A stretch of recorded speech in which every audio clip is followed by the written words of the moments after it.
Everything that's happened in the Tournament of Power has led to this very moment as we officially enter the final episode of 2017, ending the year off with a bang as the last remaining warriors of Universe 3 combine their powers in creating the ultimate multi-unit fighting competitor as we give birth to Aniraza as our heroes band together for one last battle before facing off against the last and considerably strongest universe in the Tournament of Power as we look to exit 2017 with a memorable battle. What is going on, Dragon Ball fans? Welcome to my Dragon Ball Super episode 121 breakdown review entitled All Out War: The Ultimate Quadruple Merger versus Universe 7's Full Scale Attack as we end off 2017 going into 2018 with Dragon Ball Super episode 122, which kicks off and opens up the new year with Vegeta having to challenge Jiren and Dispo having to battle against Frieza, as we're not going to have any episode next week because of New Year's. So just in case you guys were wondering if Dragon Ball Super was going to premiere any sort of episode next Saturday/Sunday,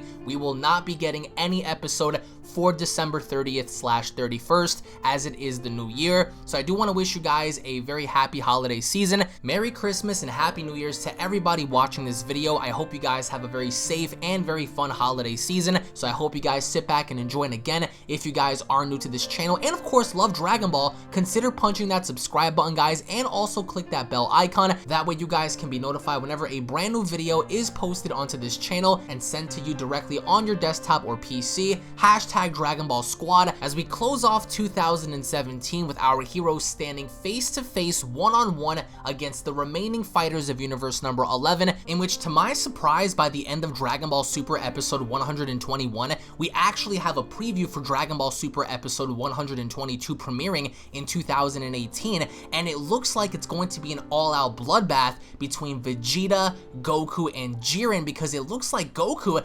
actually does get to fight Jiren, but Vegeta, as he is the primary one to fight him, gets a couple of shots in as well, including a ferocious looking final flash, in which we are going to talk about in the overall preview breakdown after this video. But nonetheless, the preview does showcase an all-out war between Universe 7 and Universe 11, but this episode as a whole showcased the ferociousness of Aniraza that I think was definitely needed. However, there was a major flaw for Aniraza, and that was the fact that he did not eliminate anybody. Even though he was close to eliminating Goku, Frieza made the save, and there were lots of pros in this episode than there were cons. Normally enough, some of the cons outweigh the pros for certain episodes, but for this episode, the pros definitely outweigh the cons, and one of which being how every one of the members from Universe 7 were saving each other and helping each other during dire situations and dire scenarios. For example, whenever Goku was in trouble, Frieza made the save. Whenever Android 17 was in trouble, 18 made the save, and vice versa. We saw how everyone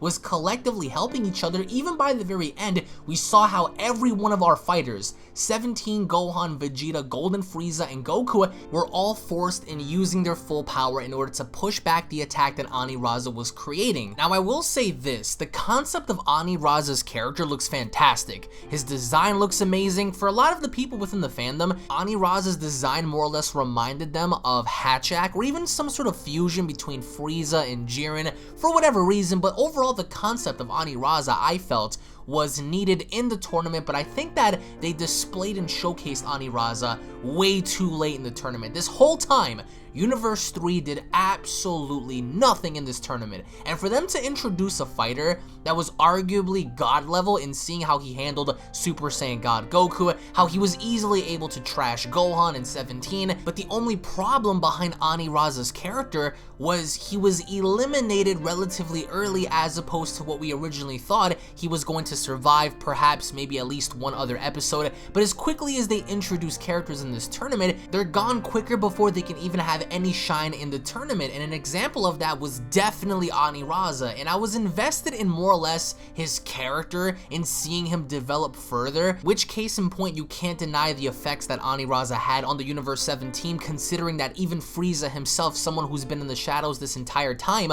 was forcing his hand in battle, and that I feel like was truly mesmerizing surprising to see, and that was one of the key components for this episode, is seeing Frieza get involved, and seeing an enraged Android 17, and seeing a desperate and helpless God Goku being put down in a crater courtesy of Aniraza's hand. It was very intense, and this episode, having to be the final episode of the year, was unquestionably intense. It was very well developed, the animation was great, Sumitomo's music was on point. I felt as if Aniraza should have been given more time, and I would have loved to see what would have happened if Aniraza was more or less featured during the middle or beginning of the tournament, and I understand as to why they conserved his character in saving him up until this very point, but again, just like everyone else had called it, he was merely used for plot just to get Team Universe 7 on over and setting up for the inevitable battle between Universe 7 and Universe 11, which since the beginning it became very predictable as of this point in seeing these two universes finally collide, and going into 2018 we can expect an all-out bloodbath between the two. But Aniraza as a character I think completely failed in the idea that he was such a powerful adversary similar to Kefla, but unlike Kefla, Aniraza, I feel at least, didn't get the shine that he deserved in this episode, as I firmly believed that he should have been introduced a long time ago. And actually thinking about it, we've gotten several fusions in this Tournament of Power to begin with that don't include Goku and Vegeta, so it's pretty cool to see how we're ending off the year with our heroes having to fight off against a multi-man fusion, which we haven't seen be done before in Dragon Ball, which is pretty cool to see. But now it leaves us with the open question, where do we go from here? And with that, the episode preview pretty much answers this, as we have an overall direction as to where they're gonna go with Vegeta and Goku and everyone else in the upcoming episode. But nonetheless, I just felt like Aniraza could have been utilized a lot sooner, because even in this episode, he was strong enough to even give Super Saiyan God Goku a definitive run for his money, let alone 2 Super Saiyan Blues, Golden Frieza, Ultimate Gohan, and a full-powered Android 17.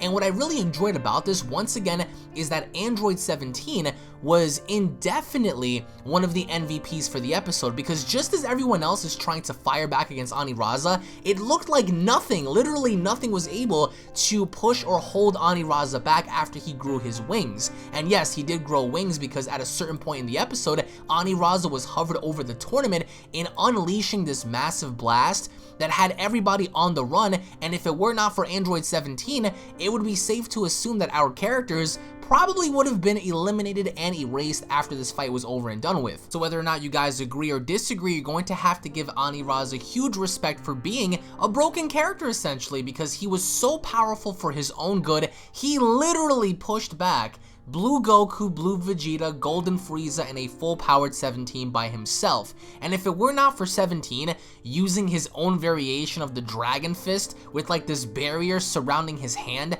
as he went through Aniraza's blast just to punch him in the face to crack the emerald that was on his head that was causing the attack to be so vicious to begin with, if it were not for 17, I think that everyone else would have been eliminated due to Aniraza's ferocious attack. So 17 was definitely the MVP alongside Frieza, and going into next week's episode, it's unquestionable that the fight is going to be barbaric in terms of nature, seeing everybody go all out against Jiren, and this episode I think was definitely amazing. I just really hoped that they were to introduce Aniraza a lot sooner, because I can see why they kind of held him back, because if Aniraza was introduced sooner and you had characters like Kefla in the ring, Jiren, God Goku, all of these characters, it would have made for a cluster, because whether or not you guys want to agree or not, Aniraza can be compared to Kefla in some sense. That sense having to be that he was able to push our fighters, enforcing them in using essentially all of their full powers with literally 5 people, not just 1, but 5 other people having to push back and attack. And by the time Aniraza was destroyed, it reminded me a lot of one of the old Dragon Ball movies like Broly, or maybe, you know, Super Android 13, to see the way he went out in style. And to everyone's surprise, we actually got to see Moscow finally open up the little chamber inside of him, and it was revealed to be like this little reddish like demon, and he is really Moscow. The entity inside of Moscow is what's really Moscow, the true god of destruction, and the outer shell is just that, an outer shell. It reminded me a lot of the Wizard of Oz, but seeing that at the very end I think was pretty cool, in having the big reveal of Moscow really being the god that's inside. It's pretty wonky to think about that, but overall Overall, the only problem I had with this episode was that Raza did not get a straight elimination. It was actually Android 18 who sacrificed herself to save her brother in throwing him back in the ring, which again, I prognosticated that Android 18 was going to be eliminated, and I'm very happy that she's gone, because now the real heavy hitters, the true strongest warriors of Universe 7 are the last ones remaining: Gohan, Goku, Vegeta, 17, and Frieza.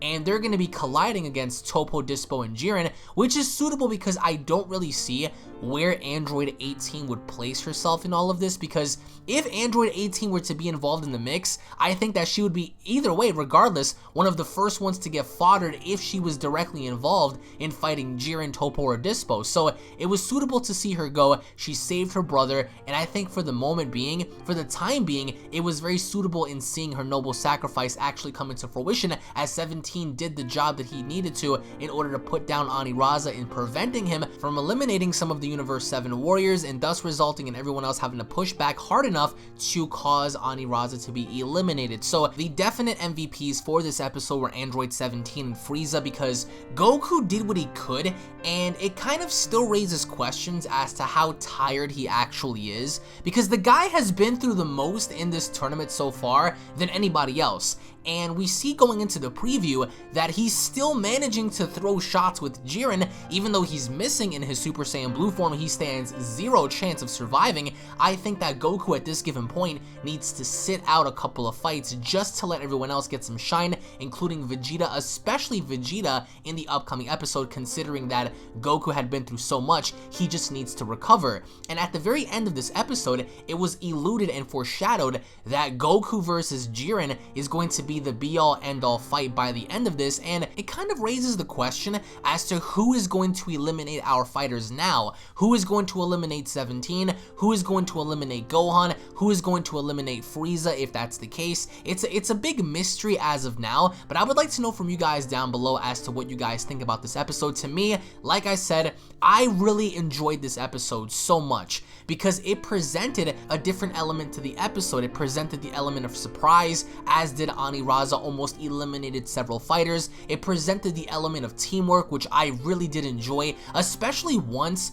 we saw the music kick in and everyone else was trying to push back Raza's big attack. Raza, despite how you want to look at him, is incredibly broken considering how he was functioning in this episode, because despite what anyone else was doing, he was still able to push back 5 characters by himself. And that's pretty broken if you want to ask me. So this episode to me didn't really have any major flaws other than the idea that Raza, as strong as he was, he didn't get any clean elimination. I would have been happy with him eliminating Android 18 by himself, just to give him some relevance in saying, okay, well, he actually managed to wring someone out clean. He actually gunned for 17, and as a result, 18 stepped in sacrificing yourself for 17. So I don't really count that as an elimination. It's more or less a sacrifice, a noble and necessary sacrifice at that. But I would like to know what you guys have to say down below. Thank you all so very much for watching, guys. Once again, this episode to me, if I really had to fanboy it out, I would say it was a 10 out of 10. It was a 10 out of 10 because Raza, he didn't really slow down in the episode, not even in the least. The entire episode was action-packed from start to finish, with maybe the exception of like the first 2 minutes with Pepperoni having to, fuse with his fighters or whatnot. I mean, that was, it was needed for, for the overall narrative to be complete, but from start to finish, this was an action-packed episode, and I think that for what it was worth, it told a story that needed to be told, and I think from the execution standpoint of the characters, everything was done properly, because now, nobody's ego was in the way. Nobody in this episode had a big enough ego to step back and not contributing. Literally everybody from Frieza to Vegeta was forced in working together as a cohesive unit to fight a common enemy, which is needed and is going to be needed to fight off Universe 11, especially with Jiren. So post your comments down below, guys. What did you guys think about this episode? Leave your thoughts down below if you guys are new to the channel. Don't forget to go ahead and punch that subscribe button, guys. Enable all notifications if you guys have enjoyed. Make sure to go ahead and leave your thoughts down below and letting me know if you guys enjoyed or hated this episode. And again, I do want to wish you guys a very happy holiday season. I hope you guys enjoy your Christmas and New Year's. Let me know down below as to what you guys are going to be doing. 2017 is almost over, and what a way to go out in style, I think, one of my favorite episodes for the Tournament of Power. If anything, this episode is definitely going to be in my top 5 for the Tournament of Power, only because of the events that we saw happen tonight, transpiring with teamwork, everyone else having to go all out using full power, working together to fight off this beast. And I think personally for me, it was definitely needed, especially in telling a good story. But I want to know what you guys have to say down below. Thank you all so much for watching. If you guys are unaware of my second and third channel, be sure to go on ahead and subscribe to Unreal Network and Unreal Vlogs. On Unreal Network, we're going to be doing lots of movie discussions such as Godzilla and Star Wars and, you know, all sorts of different animes and whatnot, movie discussions, trailer breakdowns, all kind of good stuff on there. So make sure you guys go on over to Unreal Network, punch that subscribe button, guys, for more discussions alongside some Dragon Ball discussions that you will not get to find on here. And of course for Unreal Vlogs, which we're going to have motivational videos and vlogs and pranks and all different kinds of good stuff. And again, guys, thank you all for watching. Right now, I'm about to show you guys the preview to the Inside Culture podcast with myself and Devil Artemis. The first episode is officially out, so make sure you guys go on over and check that episode out. I will leave a link down below. And for that matter, guys, thank you all so much for watching the final episode of Dragon Ball Super in 2017. It's been a roller coaster. It's been an amazing ride, and I personally feel like everything that happened in this episode was definitely needed to set up the future events of what's to come. So thank you all so much once again, guys. Happy New Year, Merry Christmas, wherever you guys are from, and I'll be seeing you all down in the comment section below. Have a great day, everybody. Peace. You're like, oh shit. Yeah, it was massive. It was incredibly like, looking. I'm like, that looks like a Star Destroyer, but like on cocaine. Yeah, yeah. It's like that thing is tanked the hell out. God damn. They cut that and they go into a separate direction to where it doesn't make sense for their character. I get what you're saying, but just because something has flaws doesn't mean that you don't enjoy it. Right? No, You know. So anybody, and if that was the case, if someone says, "Yo, man, Dragon Ball Super's writing is garbage," that may be true. But you still fucking love that show, don't you? Right. You're still watching it every Saturday. Or as opposed to some hate it, yeah, you're right. Your profile picture on Twitter is fucking Goku. So shut the hell up. You know what I'm saying? Like, come on. Okay, that was stupid. And that shouldn't have happened because it made no sense. It made no sense for Goku's character. It made no sense for Vegeta's character. It made no sense plot-wise in terms of where they're going. In terms of power scaling is completely out the window with Dragon Ball Super, especially with, you know, the Tournament of Power. And did you know that UnrealEntGaming was a woman? And did you know that Devil Artemis is really a moose? Yeah. Plot twist! Spoiler alert, plot don't tell twist, him! Yeah. Plot twist!